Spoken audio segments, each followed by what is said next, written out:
Tässä on aika purnata. Tsekkasin tuossa videota otsikolla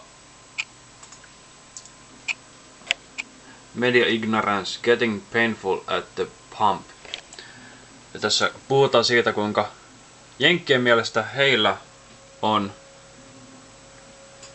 korkea bensan hinta.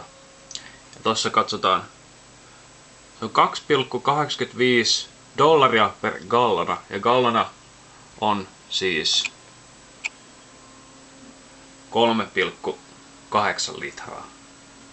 Noin pyöreästi. Ja sitten ja dollari on suunnilleen ton verran. Jos se muutetaan sitten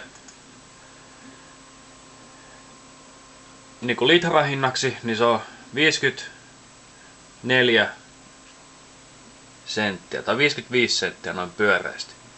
Jos verrataan paljon se on Suomessa polttoaine.netistä, niin eilisen keskihinnat. Et siinä teille halpaa bensaa, joo.